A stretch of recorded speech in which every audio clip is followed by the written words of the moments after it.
আমাদের সন্তানদের রক্তের সাথে আমরা বেঈমানি করব না এবং কাউকে বেঈমানি করতে দেওয়া হবে না। আমরা বলেছি আগামী নির্বাচনে আমরা কোনো প্রশাসনিক কু শব্দের কুটা শুনতে চাই না। জাতি হিসেবে আমরা আবু সাইদদের কাছে ঋণী, সে এবং তার সঙ্গীদের কাছে ঋণী। সম্মানিত ভাইরা, তারা যদি এই পরিবর্তনের জন্য মুখ চিতিয়ে না দাঁড়াতো, তাদের ডাকে সাড়া দিয়ে মা বোন ভাই বাচ্চা সবাই যদি রাস্তায় না আসতো, আবার বৃদ্ধবনিতা যদি বিক্ষোভে ফেটে না পড়তো, আল্লাহ ভালো জানেন এই বাংলাদেশ আরো কতদিন অন্ধকার মেরে থাকতো। আজকে আমরা অনেকেই রাজনীতি করতে পারছি, কথা বলতে পারছি, জনগণকে নিয়ে ভাবতে পারছি, আমাদের কথা জনগণকে শোনাতে পারছি, কিন্তু তখন তো আমরা এটা কল্পনাও করি। জেলে একসাথে ছিলাম বিভিন্ন দলের নেতারা, সেই সময়টা যখন 24-এর নির্বাচন হয়, নির্বাচনের পর অনেকে আমাকে বলেছেন বিভিন্ন সংগঠনের ভাই 41 সাল পর্যন্ত মিনিমাম আমাদেরকে গড়ে তুলতে হবে, আমাদেরকে লং টার্ম পরিকল্পনায় যেতে হবে, স্বল্প মেয়াদী কোনো পরিকল্পনায় কিছুই হবে না, দীর্ঘমেয়াদী পরিকল্পনা লাগবে। আল্লাহ পরিবর্তন এনে দিলেন, তা অচিন্তনীয় অকল্পনীয়। আলহামদুলিল্লাহ, এখন আমরা দেখি অনেকে ধৈর্যটা করতে পারছি। আপনারা সবাই এত মজবুত আমাদের সম্পর্ক, ভাই ভাই আমাদের 11 জন নেতাই শুধু খুন করেন, আমাদের অসংখ্য কর্মীকে খুন করেছে, সবগুলো অফিস আমাদের শৃঙ্খলা করে রেখেছে, আমাদের ঘর বাড়ি ভেঙে দিয়েছে, বুলডোজার দিয়ে নিবন্ধন কেড়ে নিয়েছে, আমাদের মাথাটাও খেয়ে ফেলেছে। শেষ পর্যন্ত দিশাহারা হয়ে আগস্টের 1 তারিখ 24 সালে আমাদের নিষিদ্ধ ঘোষণা করেছে। কি করে নেই আমাদের বলে, এটা তো অন্য কোনো সংস্থার ক্ষেত্রে ঘটেনি। এই সবগুলো ছিল আমাদের।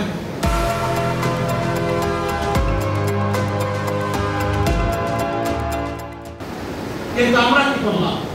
5 তারিখ আল্লাহ তাআলা এই পরিবর্তন যখন এনে দিলেন, সে রাতেই আমরা আমাদের দলীয় সহকর্মী এবং দেশবাসীকে অনুরোধ করলাম, এই দেশ আমাদের এই মানুষগুলো আমাদের আপন মানুষ, সুতরাং আমরা ধৈর্য ধরবো, শান্ত থাকবো, সামাজিক শৃঙ্খলা ফিরিয়ে আনার জন্য আমরা দায়িত্ব পালন করব।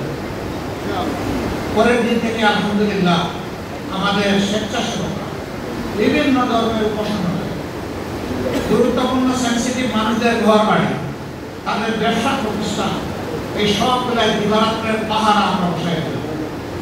তখন কোন সরকার ছিল না এই দেশে, পুলিশ তো তাদের কাজকর্মের কারণে উদাও হয়ে গেছে সমাজ থেকে, কোন পুলিশ স্টেশনে একজন পুলিশ ছিল।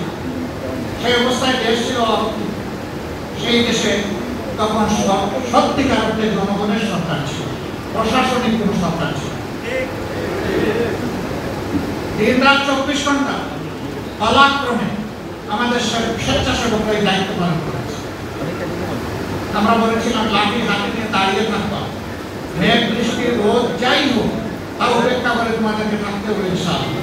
স্বার্থের জায়গায় আমরা একটা উঠতে আসি, তাহলে এরপরে যার যার রাজনীতি সবাই করতে পারবেন, কোন সমস্যা হবে।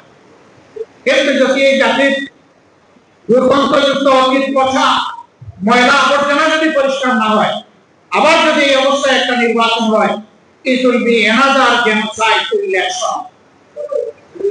এটা হবে নির্বাচনকে গণহত্যা করার সময়। আমাদের সন্তানদের রক্তের সাথে আমরা বেঈমানি করব না এবং কাউকে বেঈমানি করতে দেওয়া হবে না। আমরা বলেছি আগামী নির্বাচনে আমরা কোনো প্রশাসনিক কু শব্দের কুটা শুনতে চাই না। আমরা কোনো ইলেকশন ম্যানুভারিং বা ইঞ্জিনিয়ারিং দেখতে চাই না। তাই যদি হবে তাহলে এত মানুষ জীবন দিয়েছে কেন? আমরা বিশিষ্ট আমাদের আদলে কোনো ইলেকশন এই বাংলাদেশে ইনশাআল্লাহ হবে। আমরা বিশ্বাস করি আল্লাহ তাআলার সাহায্য আমরা পাবো ইনশাআল্লাহ। কারণ আমরা ন্যায়ের পক্ষে, জনগণের অধিকারের পক্ষে আছি। যতক্ষণ পর্যন্ত ফ্যাসিবাদের শেষ চিহ্নটুকু বাংলাদেশ থেকে মুছে না যাবে, ততদিন পর্যন্ত আমাদের এই লড়াই অব্যাহত থাকবে ইনশাআল্লাহ। সম্মানিত ভাইয়েরা, এখানে দায়িত্ব আমাদের সবার আছে। এখানে উলামায়ে কেরাম এসেছেন, এখানে বিভিন্ন শ্রেণী পেশার ভাইয়েরা এসেছেন।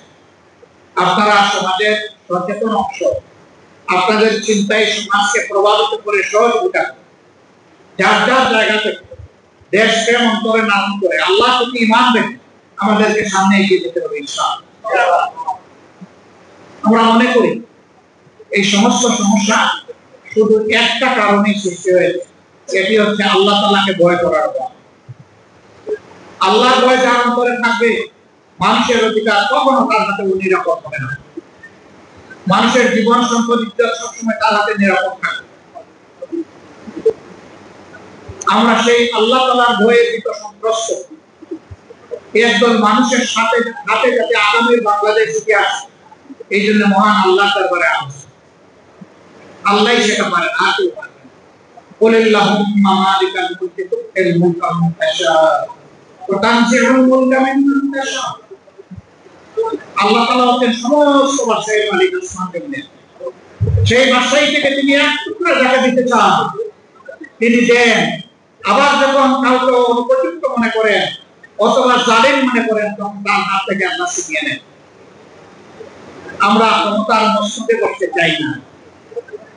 আমরা চাই বাংলাদেশে একটা ইনসাফ ভিত্তিক সমাজ গড়ে উঠুক, যেই সমাজে জাতি ধর্ম দল মত নির্বিশেষে প্রত্যেকটি মানুষ হবে নিরাপদ। এবং এই সমাজ আল্লাহর কসম একমাত্র কোরআনের শাসনের ভিত্তিতে সম্ভব, আর কোনভাবে সম্ভব এটা আমার কথা না। এটা নবী করিম সাল্লাল্লাহু আলাইহি ওয়াসাল্লামের পবিত্র জবানের কথা। আর আল্লাহর নবী বলেছেন তার জীবনের শেষ প্রান্তে, হে বিশ্ববাসী, তোমরা সাক্ষী থাকো, আজ আমি তোমাদেরকে এমন একটি সমাজ উপহার দিয়ে যাচ্ছি, এই সমাজে ইয়েমেনের সানা থেকে মরক্কোর হাজারামাউত পর্যন্ত ৩,৫০০ মাইল দূরত্বের রাস্তা তোমাদেরকে উপহার দিয়ে যাচ্ছি। সেই সমাজই হচ্ছে কোরআনের সমাজ। বিশৃঙ্খল আরবের সমাজকে একটা অমানুষের সমাজ সেটা ছিল, সেই সমাজকে পৃথিবীর শ্রেষ্ঠ সমাজে পরিণত করেছিল আল্লাহ। নবী মুহাম্মদ রাসূলুল্লাহ সাল্লাল্লাহু আলাইহি ওয়াসাল্লামের নেতৃত্বে সেই কোরআন আর সেই নেতৃত্ব সামনে রেখে প্রিয় বাংলাদেশকে যদি আমরা করতে পারি, ইনশাআল্লাহ বাংলাদেশের সাথে মিল হবে। ভাইরা, একজন বক্তা আমার আগে তখন ব্যক্ত করেছে, কি হবে ওটা, কি হবে এটা, কি হবে এটা, কি হবে। সকল শক্তির যিনি মালিক, সমস্ত সমস্যার সমাধান ইনশাআল্লাহ সে আল্লাহ তাআলা। আমরা বিশ্বাস করি আল্লাহই আমাদের জন্য সুবহানাল্লাহ, হাসবুনাল্লাহু ওয়া নি'মাল ওয়াকিল, নি'মাল মাওলা ওয়া নি'মান নাসির। আল্লাহ যে জাতির কর্ম সম্পাদনকারী হবেন, অভিভাবক হবেন, সাহায্যকারী হবেন, সেই জাতির ভয়ের প্রয়োজন হবে না। কোফর মদিনা রাষ্ট্রের যেমন প্রয়োজন হয়নি, বাংলাদেশেরও কোনো হবে না ইনশাআল্লাহ। আর আমাদের এই আয়োজন জাতি বর্ণের বিরুদ্ধে নয়, বরঞ্চ মানবতার। আমরা চাচ্ছি একটি দুর্নীতিমুক্ত বাংলাদেশ গড়ে উঠুক, আমরা চাচ্ছি একটা মানবিক বাংলাদেশ, আমরা চাচ্ছি একটা ইনসাফ ভিত্তিক বাংলাদেশ। এই অভিযাত্রায় আমরা প্রিয় শহীদবৃন্দকে আমাদের পাশে চাই, আমাদের সাথে চাই। আপনাদের বুকের বিছানায় আমাদের জন্য ভালোবাসার একটু জায়গা চাই, একটু দোয়া চাই। আমরা যেন জাতিকে আশার জায়গা নিয়ে পদক্ষেপের মাধ্যমে অন্ধকার নিকষ কালো অন্ধকার থেকে আলোর দিকে, কোরআনের আলোর দিকে নিয়ে আসতে পারি। আল্লাহ যেন সেই তৌফিক আমাদেরকে দান করেন।